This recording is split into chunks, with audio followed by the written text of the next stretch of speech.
This channel does not promote any violent, harmful, or illegal activities. All content provided by this channel is meant for an educational purpose only. এই মুহূর্তে একটা বড় খবরের দিকে নজর রাখতে হচ্ছে। কর্মবিরতি প্রত্যাহার করে ধর্মতলায় ধর্ণা জুনিয়র ডাক্তাররা ধর্ণা তুলতে বলে আন্দোলনকারীদের ইমেল করলো কলকাতা পুলিশ। বড় খবর, কর্মবিরতি ইতিমধ্যেই প্রত্যাহার করেছেন জুনিয়র ডাক্তাররা, কিন্তু ধর্মতলায় তারা ধর্ণা বসেছেন। গতকাল সন্ধ্যে থেকে ধর্ণা তুলতে বলে আন্দোলনকারীদের ইমেল কলকাতা পুলিশের তরফে। সৌরভ দত্ত আমাদের সঙ্গে রয়েছেন, আমাদের সহকর্মী। সৌরভ, ওই ইমেলে কি লেখা আছে, বয়ানটা কি? Fair and bright night and day cream, ত্বক থাকবে ব্রাইট সারাদিন, পলিউশন ফ্রি, ঠিক যেন রাতের ফোঁটা সাদা ফুল। সারাদিন হ্যাপি ব্রাইট স্কিন। সময়সীমা বেঁধে দেওয়ার পর 17 ঘন্টা পার হয়ে গেছে। 17 ঘন্টা পর একটা ইমেল এসছে এবং সেই ইমেলে বলা হয়েছে এই যে এখানে অবস্থান মঞ্চ গড়ে তোলা হয়েছে কলকাতা পুলিশের তরফে।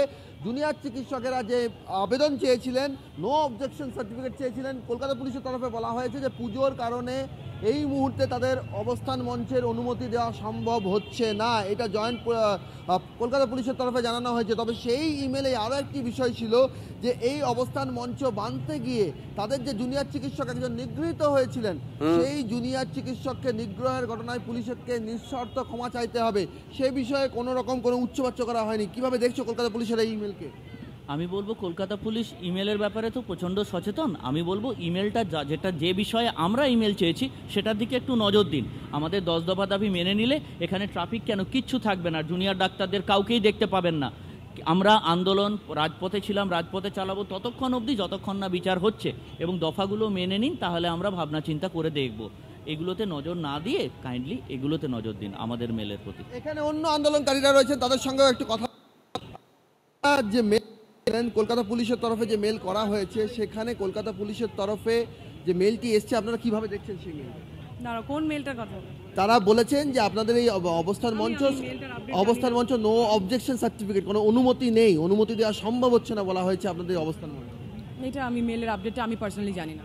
আপন অবস্থান মঞ্চের যে অনুমতি, সেই অনুমতি দেওয়া সম্ভব হচ্ছে না বলে জানিয়েছে কলকাতা পুলিশ। কিভাবে দেখছে বিষয়টাকে? আমাদের সঙ্গে যা কথা হয়েছে তাতে ওনারা এখানে সম্মতি দিয়েছে। কালকে আমরা রাস্তাটাও ছেড়ে দিয়েছি, এখান থেকে সমস্ত আর যান চলাচল, মানুষজন চলাচল সব কিছু সুন্দরভাবে চলছে। ওনারা এখনও পর্যন্ত কোঅপারেট করছে। কালকে রাত্রে ওনারা মানে যারা ডেকোরেটর, যারা তাকে থ্রেটও মেরেছিলেন, তারা কাজ বন্ধ করে চলে যায়।